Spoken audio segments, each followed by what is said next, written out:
Assalamualaikum warahmatullahi wabarakatuh.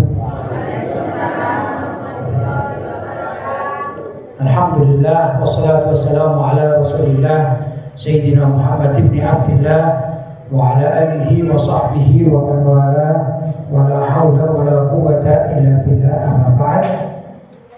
Bapak-bapak, ibu-ibu, hadirin hadirat yang dirahmati oleh Allah Subhanahu wa taala, ayat yang akan kita baca sebagaimana kelanjutan ayat-ayat terdahulu, yaitu surat An-Najm ayat 26 di dalam buku terjemahan Departemen Agama disebutkan celaan-celaan Allah kepada kaum musyrikin yang mengharapkan syafaat dari para malaikat.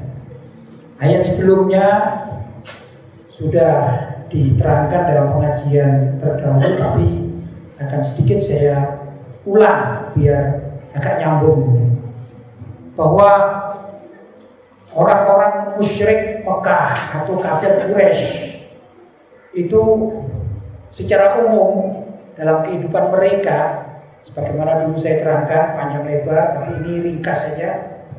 Mereka itu atau masyarakat Arab di zaman Nabi Muhammad Sallallahu Alaihi Wasallam mulai sebelum lahir sampai beliau memperjuangkan atau menyebarkan agama Islam. Situasi masyarakatnya yang ingin saya ceritakan adalah mereka itu kalau mempunyai anak laki-laki mereka bangga dan mereka tampak-tampakkan, mereka umumkan di semua tempat. Sedangkan kalau mempunyai anak perempuan mereka itu malu. Sebab apa? Waktu itu yang namanya status wanita ini sangat hina menurut masyarakat zaman tersebut. Bagaimana hina? Sebagaimana kita tahu bahwasanya salah satu dari kebiasaan wanita itu kan ada uzur atau kasarannya keluar darah haid, ya. Nah, di masyarakat Makkah saat itu orang wanita yang haid ini dianggap aib, sehingga perlu untuk dikucilkan, diusir dari rumah. Sebagian mereka membuatkan rumah tersendiri, mohon maaf, seperti kandang. Kalau di desa-desa, di tempat-tempat kita kan ada ya rumah, kemudian di belakangnya itu ada kandangnya kambing atau sapi gitu ya, yang terpisah dari kehidupan keluarga. Tapi waktu itu tidak dipergunakan untuk menyimpan binatang ternak. Tapi kalau wanita-wanita mereka saat itu dalam keadaan haid, maka dimasukkan ke kandang tersebut. Kalau makan dikirim dan tidak boleh keluar karena dianggap saat haid itu adalah saat yang mohon maaf menjijikkan menurut kebiasaan masyarakat kaum Quraisy. Ya, alhamdulillah Islam datang, Nabi Muhammad kemudian melarang wanita-wanita muslimah yang haid dikucilkan tidak boleh, tapi tetap untuk hidup bersama keluarganya masing-masing. Yang tidak diperkenankan hanya hubungan suami istri, tapi tetap makan bersama, ya dah, tidur juga ya satu tempat, ya kan, bisa menengok anak-anaknya, demikian dan seterusnya. Ini adalah kemuliaan yang diperjuangkan oleh baginda Nabi Muhammad Sallallahu Alaihi Wasallam. Itu kondisi masyarakat setempat. Tapi kalau mereka mempunyai anak laki-laki, bayi lahir laki-laki, ini bangga, diceritakan, diomongkan. Mereka mengadakan pesta. Ya kalau macam kita tasyakuran ya, pesta. Nah, macam-macam pesta mereka ini. Kalau dalam satu keluarga ternyata ada kelahiran seorang bayi laki-laki. Nah, tatkala Nabi Muhammad lahir, karena Nabi Muhammad kan tidak punya ayah, sudah meninggal dunia, adanya paman. Salah satu pamannya adalah Abu Lahab. Ya, maka tatkala Rasulullah ini lahir, kemudian budaknya Abu Lahab yang bernama Thuwaibah memberitahu kepada pamannya, "Hei Tuan Abu Lahab, sekarang ini engkau mempunyai seorang keponakan baru lahir. Tatkala ditanya, lahirnya laki atau perempuan? Oh, lahirnya laki-laki Tuan. Maka sekala itu juga Abu Lahab merasa bergembira, berbangga, sehingga dia mengatakan, kau sekarang menjadi seorang merdeka. Maka karena kelahiran bayi laki-laki, maka budaknya dimerdekakan karena merasa ingin pesta, atau ya kalau bahasa kita bersyukur gitu ya, tasyakuran ya, bergembira atas kelahiran bayi laki-laki di keluarganya. Itu kondisi masyarakat setempat ya. Nah, yang menjadi muskil, menjadi susah, repot kita mengkajinya. Mereka ini orang-orang kafir Quraisy membuat tuhan-tuhan, beberapa arca, patung, ya kalau buto gitu ya. Ini di beberapa atau sekitar Ka'bah dipasang. Ada di sana nama-nama patung yang diagung-agungkan oleh mereka, yang disembah oleh mereka. Namanya salah satunya adalah Al-Lata. Al-Lata itu bahasanya untuk bahasa panggilan wanita, Al-Lata. Kata mereka ini ya, kalau lafaz Allah itu laki-laki, yaitu Tuhan Allah itu menurut mereka adalah laki-laki. Tapi ini wakilnya yang ada di mana? Di bumi diberi nama Al-Lata. Maka ini adalah Tuhan perempuan. Ya? Al-Uzza. Al-Uzza itu dari kalimat Al-Aziz. Kalau Al-Aziz laki-laki, kalau Al-Uzza perempuan. Jadi Tuhan mereka diberi nama Al-Uzza karena dianggap Tuhannya adalah perempuan. Kemudian ada juga nama Al-Manata. Al-Manat itu dari kalimat Al-Mannan. Al-Mannan itu laki-laki, kalau Al-Manat itu perempuan. Maka Tuhan mereka diberi nama Tuhan Al-Manat, yaitu perempuan. Aneh ini. Mereka mendiskreditkan, menghinakan wanita, tapi memberi nama sesembahannya dengan nama-nama wanita. Ya dah.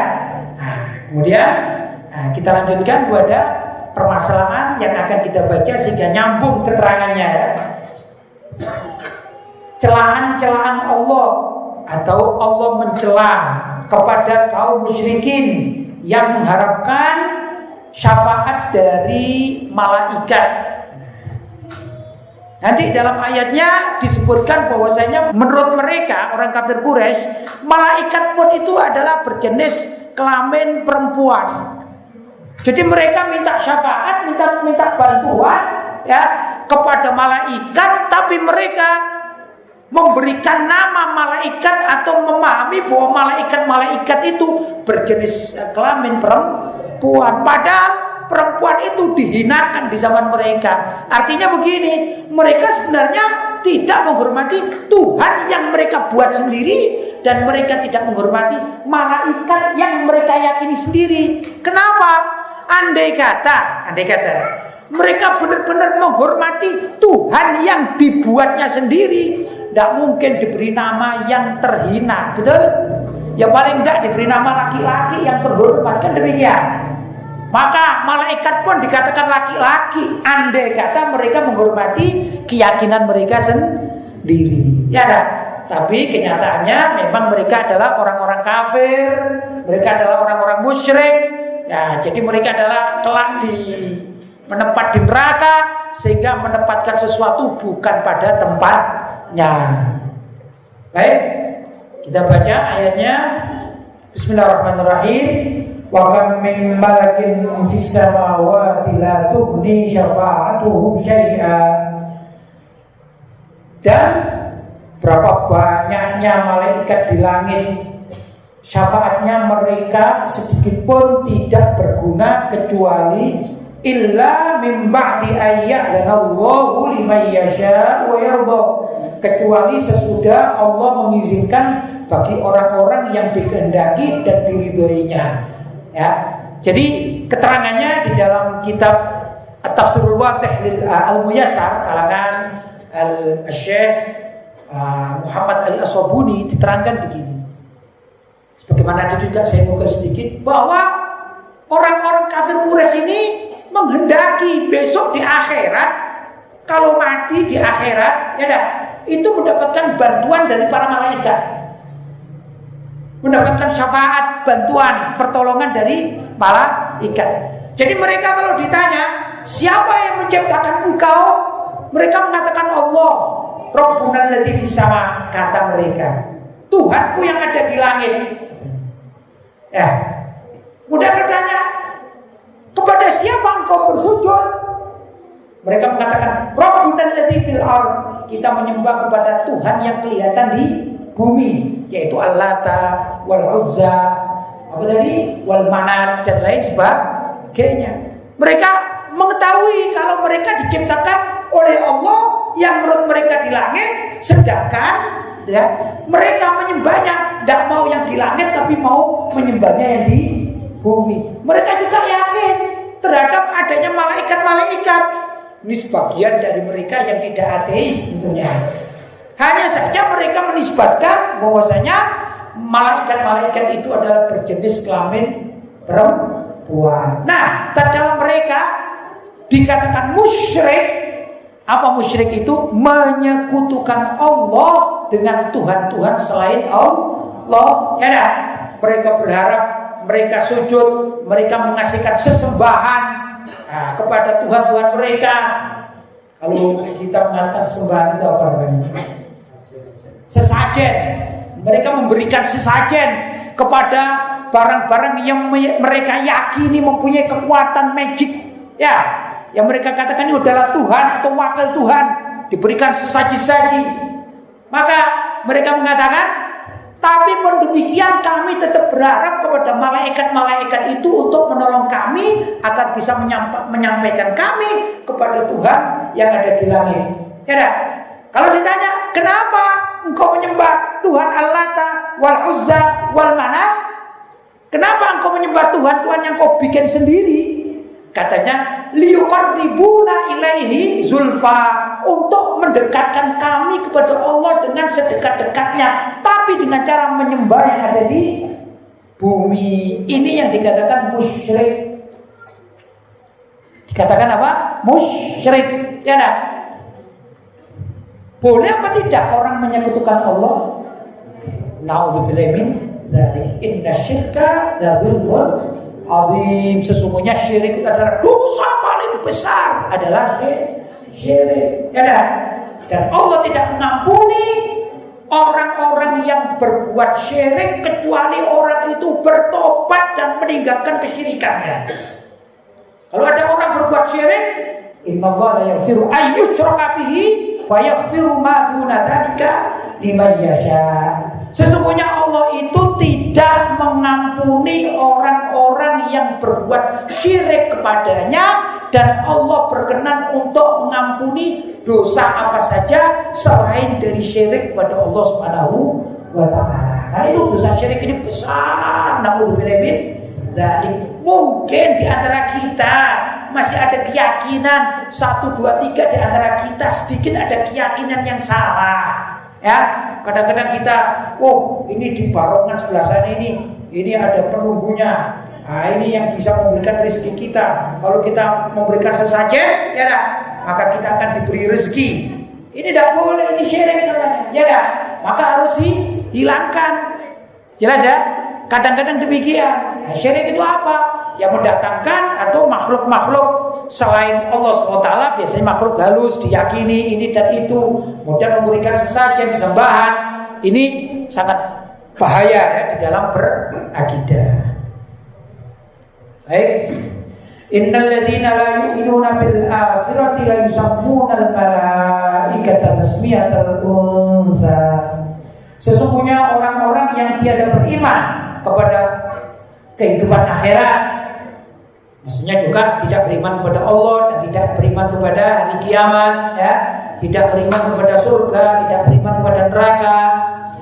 Mereka benar-benar menamakan malaikat itu dengan nama perempuan. Jadi sudah saya terangkan ya. Jadi gitu ya. Mereka kok menamakan malaikat yang mereka ingin minta pertolongan diberi nama yang tidak terhormat, kan lucu. Ya. Misalnya begini nih, misalnya ada di sini ada nama, misalnya ada namanya Bapak Salim, misalnya ya, Bapak saya, mudah-mudahan tidak ada ini contohnya. Mudah-mudahan tidak ada. Bapak Salim ini adalah orang yang dermawan, kaya dan dermawan.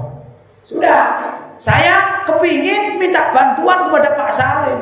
Ya, mestinya kalau minta bantuan itu paling tidak dipuji dulu, biar sumbangannya ini keluar, betul?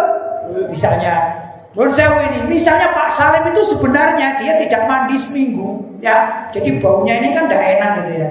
Tapi saya sebagai orang yang minta pertolongan, yang paling tidak saya katakan, Pak Salim gimana? Masya Allah, Bapak ini terhormat, luar biasa. Saya melihat dari jauh saja sudah baunya harum, semerbak, semangi, kan gitu ya. Padahal baunya ini badek kan gitu ya. Masya Allah. Misalnya bajunya juga, kalau dilihat dari kejauhan, lihat seperti bercahaya. Saya lihat rumahnya Bapak ini adalah rumah yang sangat indah gitu. Karena itu Pak, saya sebenarnya memerlukan bantuan dari Bapak. Kan demikian, ya dah? Betul? Biar apa? Namanya merayu, ya harus pandai minta sumbangan. Ini indah ini. Datang, ini Pak Salim pakainya bagus, dia mandi, dia pakai orang terhormat. Apalagi misalnya ketua RT, misalnya ini datang dari jauh minta pertolongan. Dia bilang, maaf Pak Salim, si badek. Ya apa sih ini? Pak Salim yang gak pernah mandi, si badek. Wah, golek lagi, rumahnya gak karu-karuan. Saya minta bantuan, kira-kira dibantu apa ditempelin Pak? Ini orang kafir Quraisy. Ya dah. Jadi menamakan nama-nama wanita yang wanita itu menurut mereka adalah aib atau hina. Kan lucu ini, tidak sesuai dengan otak manusia normal. Itulah orang-orang musyrik, ya. Wa ma lahum bihi min 'ilm in yattabi'una illa dhann wa inna dhanna la yughni minal haqqi syai'a. Dan mereka tidak mempunyai sesuatu pengetahuan pun tentang hal itu, yaitu tentang para malaikat. Mereka tidak tahu malaikat itu kapan diciptakan, mereka tidak tahu, ya dah. Mereka tidak menyaksikan dengan mata kepala sendiri. Karena itu mereka hanya menyangka-nyangka saja. Mereka tidak lain hanyalah mengikuti prasangka. Sedangkan sesungguhnya prasangka itu tiada berfaedah sedikit pun terhadap kebenaran. Ini kan tidak tahu malaikat itu kapan diciptakan oleh Allah. Mereka tidak tahu, tapi mereka hanya menyangka-nyangka saja, menduga-duga saja. Ya dah. Oh, paling malaikat itu wanita kali. Ya dah. Enggak tahu kok. Ya ngomong. Ini kan sering terjadi. Ini sifat-sifat yang tidak bagus. Kalau orang Singosari, anak muda-muda, ini membahasakan katanya ini orang-orang kafir Quraisy ikut perkemi gitu. Ya, perkemi itu Persatuan Kemero Indonesia, ya. Persatuan Kemero Indonesia. Wah, nggak tahu loh, pura-pura tahu, ya dah. Ada kan orang demikian ini? Ada nggak biasanya? Oh ada, banyak kadang-kadang di masyarakat. Misalnya begini, misalnya. Tadi pagi ini misalnya di pasar Singosari itu misalnya ini ya, ada kecelakaan, yaitu sepeda motor tabrakan dengan beca, ya, yang naik beca meninggal dunia. Wah ini misalnya loh, ini bukan asli loh ya.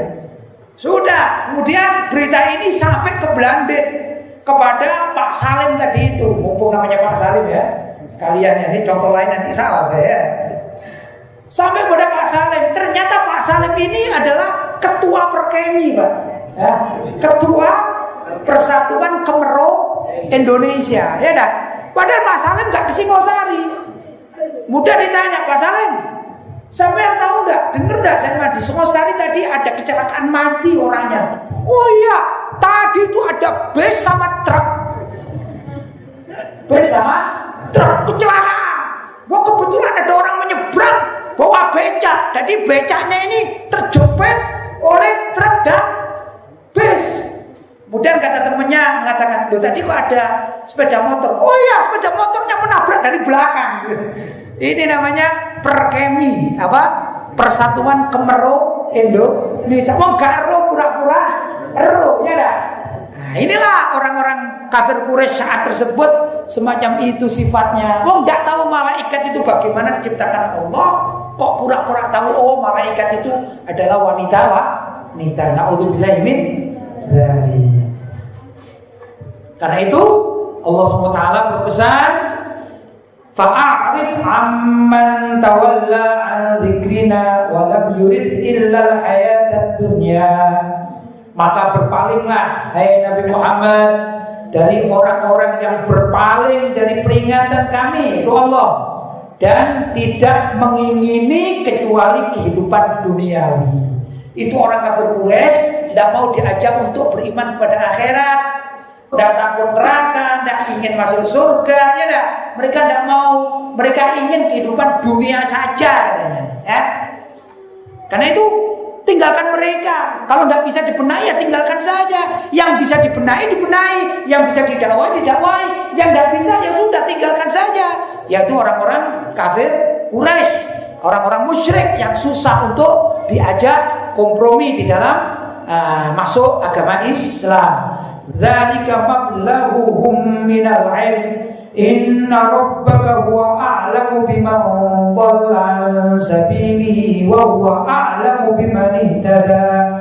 Itulah sejauh-jauh pengetahuan mereka, sesungguhnya Tuhanmu dialah yang paling mengetahui siapa yang tersesat dari jalannya atau dari agamanya, dan Dia Allah pula yang paling mengetahui siapa yang mendapatkan petunjuk. Jadi mereka hanya menyangka-nyangka saja Tuhan yang ada di langit laki-laki, Tuhan yang ada di bumi perempuan, para malaikat itu perempuan-perempuan. Itu hanya prasangka mereka saja, ya, orang-orang kafir Quraisy.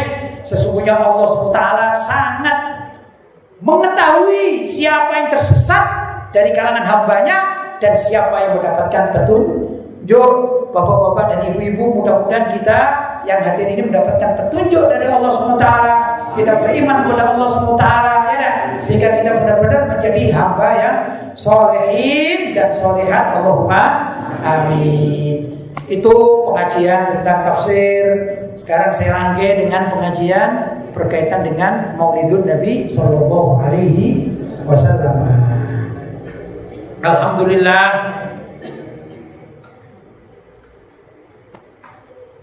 kita berada pada bulan Maulid Nabi, ya. Kita juga berharap mudah-mudahan kita mendapatkan berkat dan syafaat dari Nabi Muhammad SAW. Macam-macam cara orang bersyukur atas kelahiran Nabi itu macam-macam. Nabi Muhammad SAW suatu saat beliau berpuasa pada hari Senin. Kemudian beliau ditanya oleh para sahabat, ya Rasulullah, kenapa engkau puasa pada hari Senin ini? Maka beliau menjawab, fihi yauma ulidtu, karena di hari Senin itu adalah yauma ulidtu, hari kelahiranku. Karena itu Nabi Muhammad bersyukur. Salah satu cara Nabi Muhammad bersyukur yaitu dengan berpuasa. Jadi kalau ada orang memperingati Maulid Nabi dengan berpuasa, ini benar, ya dah, sangat benar mengikuti Nabi Muhammad SAW. Tapi apakah Nabi Muhammad cuma berpuasa saja cara bersyukur? Oh enggak, macam-macam Nabi Muhammad cara bersyukur ini. Antara lain, Nabi pernah suatu saat beliau tatkala berada di rumah istri beliau yaitu Siti Aisyah, maka di malam hari Nabi Muhammad SAW sholat malam sendirian, sholat sunnah malam. Beliau membaca Al-Fatihah dalam rakaat pertama, kemudian dilanjut dengan surat Al-Baqarah, dilanjut dengan surat An-Nisa, dilanjut dengan surat Ali Imran. Demikian urutannya menurut hadis Nabi Muhammad SAW. Itu kalau dihitung-hitung kurang lebih antara 4 sampai 5 juz. Itu rakaat pertama. Kita bisa Pak, sholat rakaat pertamanya ini Allahu Akbar, Bismillahirrahmanirrahim, habis sampai bolin, amin, Bismillahirrahmanirrahim, Alif Lam Mim, Dzalikal kitabul la raiba fi hudal lil muttaqin. Dilanjut sampai selesai, sampai ditambah dengan surat An-Nisa, ditambah dengan surat Al-Imran, selesai. Dan Nabi itu kalau baca Quran selalu ditartil sesuai dengan ayat Al-Quran. warattilil Qur'ana tartila. Baca Al-Quran itu dengan tartil, itu yang diterapkan oleh Nabi Muhammad SAW. 5 juz dengan tartil berapa lama Pak? 10 menit? Tidak bisa. Setengah jam? Tidak bisa. Berapa kira-kira? 5 jam, 5 juz 1 jam? 1 jam lah, paling tidak 1 jam. Berdirinya Nabi Muhammad itu 1 jam Pak. Kurang lebih 1 jam. Itu rakaat pertama. Wa kana ruku'uhu kaqiyamihi. Nabi Muhammad itu kalau rukuk panjangnya seperti berdirinya. Jadi rukuknya juga 1 jam Pak. Sampean bisa. Malam sholat besok enggak kesawat teman. Bukul. Ya, betul. Enggak terlatih sebabnya. Nabi Muhammad luar biasa. Khalqiyahnya Nabi apa ini ya? Kondisi tubuh Nabi itu tidak seperti kita ini yeyet Pak, ngelelet kita ini lorong. Nabi Muhammad tidak kuat. Nabi Muhammad luar biasa. Ya, kalau berdiri berapa? Sholatnya 1 jam. Wa kana ruku'uhu kaqiyamihi. Sujudnya juga demikian, lama-lama Nabi Muhammad. Kemudian Siti Aisyah itu melihat bahwa kaki Nabi Muhammad itu bengkak, bahkan agak sedikit pecah-pecah. Kasihan ini, sang istri ini kasihan lihat Nabi Muhammad. Ya Allah suamiku, kalau sholat kok sampai begitu, kakinya sampai bengkak. Ya. Kemudian beliau bertanya, ya Rasulullah, tidakkah engkau ini adalah hamba yang sudah diampuni, sudah dijamin masuk surga? Ya dah, segala sesuatu yang kau diberikan oleh Allah SWT, kenikmatan-kenikmatan. Bahkan kau sudah diangkat, bisa Isra dan Mi'raj, segala macam sudah engkau lakukan. Kenapa engkau harus begini? Kalau kita Pak, misalnya ini ada telepon dari langit misalnya, ada malaikat telepon sama kita. Halo Pak Salim lagi nih. Pak Salim, sampean tak lihat sama sudah punya rumah di surga.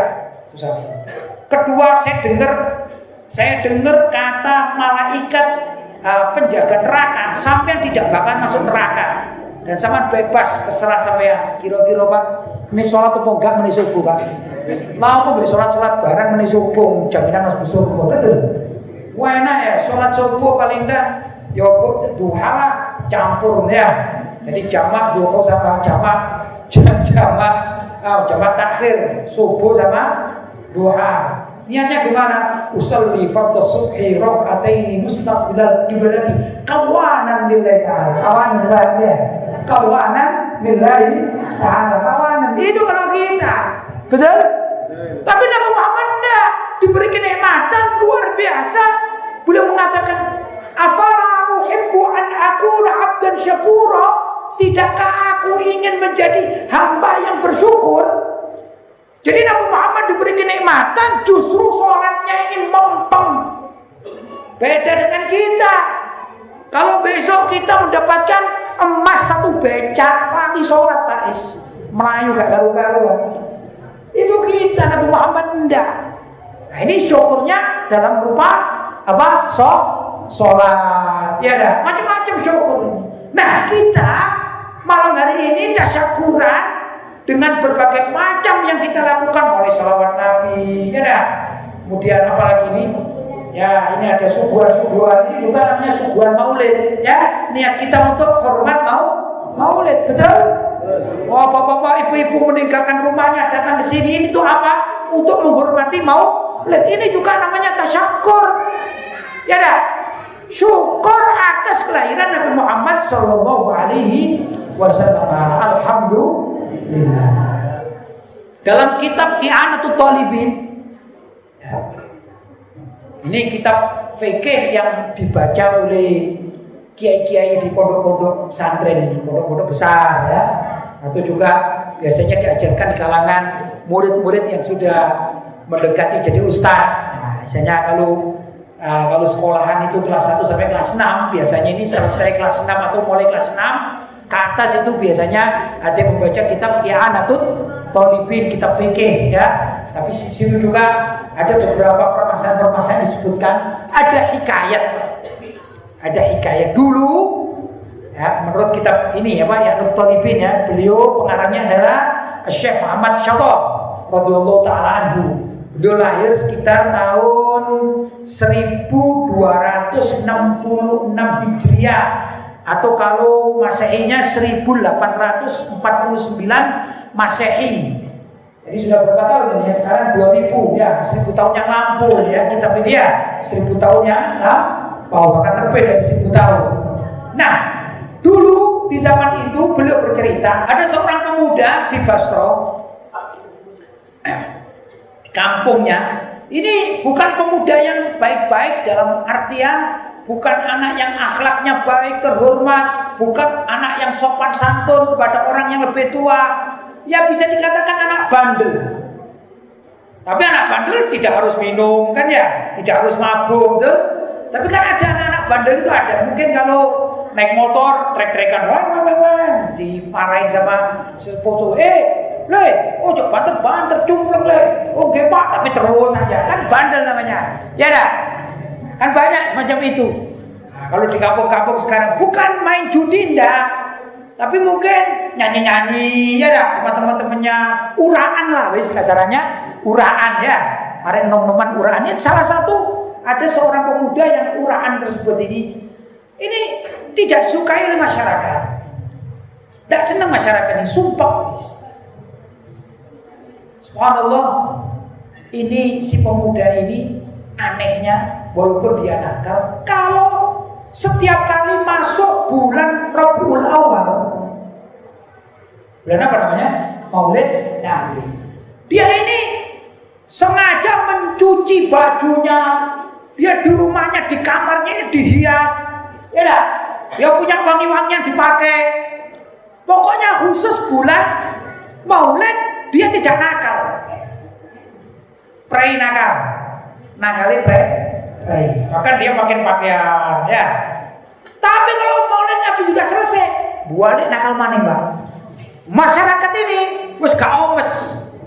Ndak seneng dia karena masyarakat melihatnya 1 tahun. Ya. Libur ndak nakal kalau bulan mau.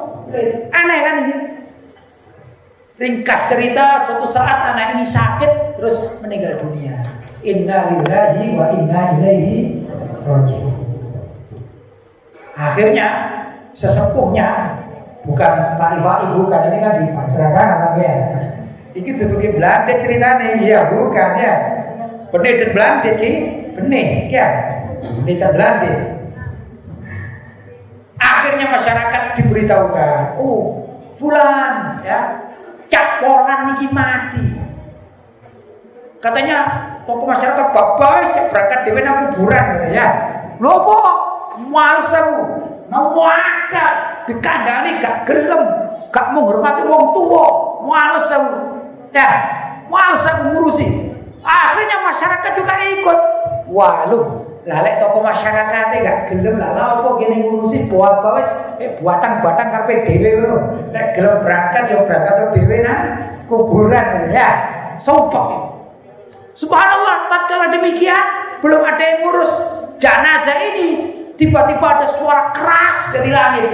Yaitu Allah memerintahkan seorang malaikat untuk memberitahukan kepada penduduk setempat.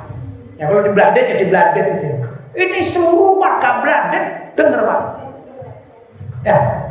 Hei, warga Belanda, kalian semua hadiri pemakamannya si Polan, si Dablek itu kalian urusi. Kalian urusi mayatnya atau jenazahnya. Kalian mandikan, kalian sholati dan kalian kuburkan. Wajib Pak, sak Belanda kaget iki swara teko langit. Ya, luar biasa. Sampailah pada akhirnya tokoh masyarakatnya mengetahui itu, akhirnya mengajak semua warga untuk merawat si jenazah anak bandel tadi itu. Selesai dikuburkan sudah. Malam harinya tokoh masyarakatnya dan beberapa ulama-ulama setempat, subhanallah, mimpi bahwa si pemuda itu ternyata dia menunggang kendaraan yang sangat bagus, dia berpakaian yang sangat mewah. seperti pakaian raja-raja. Kalau kuda naik kuda, kudanya zaman itu ya, belum ada Volvo, belum ada Avanza, belum ada kan, masih kuda ya. Kudanya yang sangat luar biasa, indah, bagus, dengan pakaian seperti pakaian raja-raja. Mudah ditanya, dalam mimpi itu ditanya. Ya kalau orang sekarang ini cong gitu ya, le tole cong kacong ya dah. Kok bisa kamu pakaian bagus, kamu kasih bandel itu kan? Iya memang benar, saya ini termasuk anak yang bandel, tapi alhamdulillah setiap bulan Maulid saya ini yang nggak tahu kok tertarik. Saya mempersiapkan diri saya untuk menyambut datangnya bulan Maulid, ya dah. Dengan segala apa yang saya miliki, baju yang kotor-kotor saya cuci semua, yang asalnya baunya badak saya beri semprot dengan minyak wangi. Alhamdulillah berkat itu maka aku diberi kemuliaan di kuburan, diangkat menjadi kekasih-kekasih Allah gara-gara dia ini menghormati bulan Rabiul Awwal. Itu disebutkan dalam kitab Ihanatul Talibin.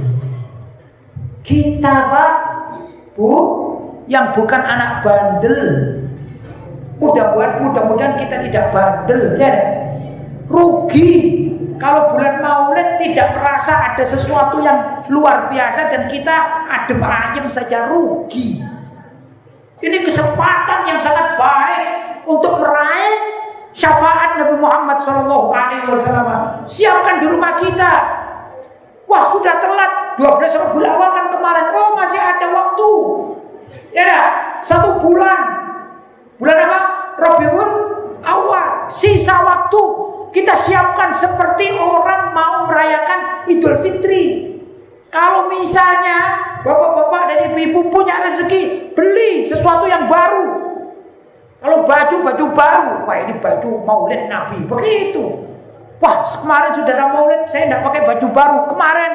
Ya wes tak boleh, insya Allah ke duko sebelah, orang Maulid tak kesana saya, pakai sendal baru, pakai baju baru, sarung baru, ya dah, dan lain sebagainya.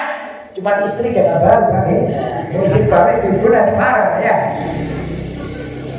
Wah hasil begitulah semestinya kita ya menyambut kedatangan bulan Maulid Nabi Muhammad SAW.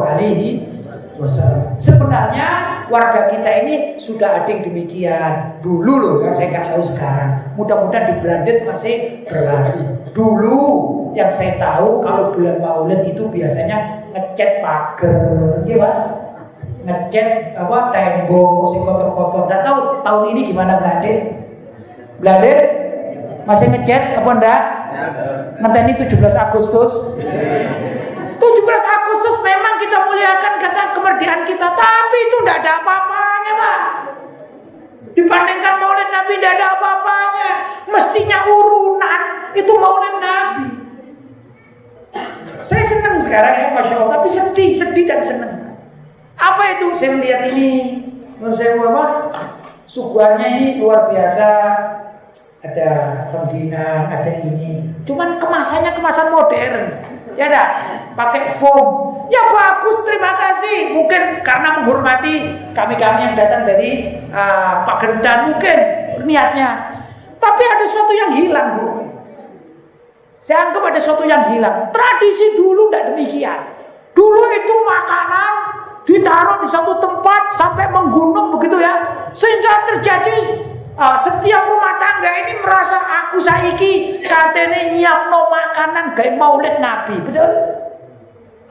Kan sudah ada gitu ya. Masih ada. Alhamdulillah kalau masih ada. Itu perlu dilestarikan, jangan sampai hilang, jangan sampai hilang. Kita tidak tahu Pak, siapa ngerti kita loh. Orang weci, tapi karena orang weci ini diterima oleh Allah karena rasa cinta pada Rasulullah. Jangan-jangan dengan orang weci ini kita diperlakukan istimewa di kuburan nanti seperti si bandel tadi itu yang akhirnya menjadi kekasih Allah Subhanahu wa Ta'ala. Ya, dilestarikan, jangan sampai tidak. Betul. Terus masyarakat Blandet ya alhamdulillah masih ada dusun, alhamdulillah saya sana masuk dusunan. Masih ada ngecet-ngecet rumah malu-malu gitu, ada Pak. Nah ini berkurang kan? Ya ada. Ya itulah hal-hal yang perlu kita kerjakan ya dah. Karena tadi ada di dalam kitab wong NU ini Pak. Kitab Yanus Solibin, kitabnya orang NU. Ya, gak percaya ya gak usah baca kitab. Orang baca Quran ya gak percaya. Ini kitabnya orang NU. Maka perlu untuk dilestarikan dan diyakini kebenarannya. Dan ini ditulis sudah 1000 tahun yang lampau lebih. Ya dah, 1000 tahun yang lampau lebih luar biasa. Ya dah. Karena itu Bapak-bapak, ini sampai jam berapa ini? Maulid Nabi sampai jam berapa?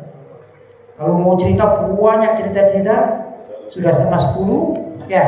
Mudah-mudahan Bapak-bapak bertemu lagi ya. Yang terakhir saya mengajak pada diri saya sendiri juga kepada Bapak-bapak dan Ibu-ibu yang dimuliakan oleh Allah SWT. Monggo di wilayah kita ini dijaga akidah Ahlus Sunnah wal Jamaah yang sudah diajarkan oleh para ulama-ulama terdahulu. Mereka mengajarkan peringatan Maulid Nabi ini tidak bid'ah, ini ada dalilnya. Jangan takut dituduh bid'ah. Kalau ada orang pendatang baru mengatakan tidak ono Maulid Nabi, itu adalah bid'ah, itu sesat, dilawan saja bila perlu diusir itu. Orang yang datang pembeladet kok mengatakan Maulid Nabi bid'ah, kalau bisa ya diusir, alhamdulillah diusir saja dari Belanda. Ya dah. Tapi kalau tidak bisa, ya paling enggak belikan lakban. Jadi mulutnya ini dilakban, jangan ngomongnya. Ya. Yang jelas ini adalah milik kita, harus disarikan, kita yakin kebenarannya. Kalau mau adu argumentasi, saya bisa meladeni sampai subuh kalau panjenengan kuat. Kuat sampai subuh? Kuat sampai subuh? Tidak kuat, ya. Tapi pun khawatir, jangan khawatir. Orang melaksanakan Maulid Nabi itu dalil Al-Quran ada, dalil hadis juga ada. Al-Quran sih 2 ayat yang ini disampaikan sebagai penutup. Allah SWT perintah kita bergembira dengan kedatangan rahmat dari Allah SWT, yaitu kul bifadlillahi wa birahmatihi fabidzalika falyafrahu. Allah berkata, Allah berfirman, kul katakanlah bifadlillah, dengan kemuliaan dari Allah, keutamaan dari Allah, wa birahmatihi, dan rahmat yang turun dari Allah, fabidzalika, maka dengan kemuliaan dan rahmat itu falyafrahu, hendaklah kalian berbahagia, bergembira, girang, merasa senang, bersuka cita, ya dah, bersyukuran. Kita datang sini senang apa tidak? Lali utang apa masih eling utang? Lali utang Pak, ya dah, saking senangnya, betul? Ya. Ayat yang lain mengatakan wa ma arsalnaka illa rahmatan lil alamin, tidaklah aku utus engkau Nabi Muhammad kecuali sebagai rahmat bagi seluruh alam. Jadi Nabi Muhammad datangnya sebagai rahmat, dan orang yang dapatkan rahmat itu falyafrahu, hendaklah bergembira. Jadi kul bifadlillah, hendaklah katakanlah dengan rahmat, dengan fadl, keutamaan dari Allah, wa birahmatihi, dan dengan rahmatnya Allah, fabidzalika falyafrahu, maka hendaklah bergembira. Siapa rahmatnya Allah? Rahmat Allah di sini termasuk adalah wa ma arsalnaka, tidaklah aku utus engkau Nabi Muhammad illa kecuali rahmah. Sama-sama rahmatnya ya, rahmatan lil alamin. Jadi Nabi Muhammad itu datang sebagai Nabiyur Rahmah. Karena itu kita harus bergembira dengan kedatangan Nabi Muhammad. Kapan Nabi Muhammad datang? Yaitu tepat pada hari kelahirannya di muka bumi. Itulah yang kita syukuri. Jadi ada enggak dalilnya Maulid? Dalilnya katakan Maulid ada enggak?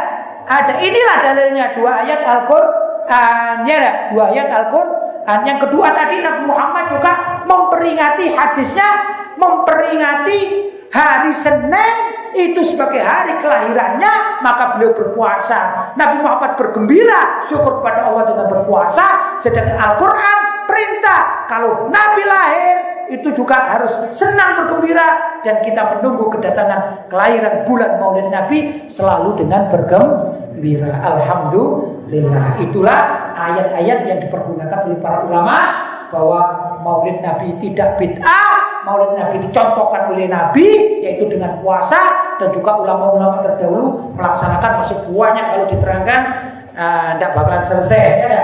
Itu saja Bapak-bapak dan Ibu-ibu yang dimuliakan oleh Allah SWT. Mudah-mudahan kita mendapatkan berkahnya Maulid Nabi Muhammad Sallallahu Alaihi Wasallam. Demikian yang dapat saya sampaikan. Ada kurang lebihnya, mohon maaf yang sebesar-besarnya. Ada ma aku lakum wal afu minkum. Wassalamualaikum warahmatullahi wabarakatuh.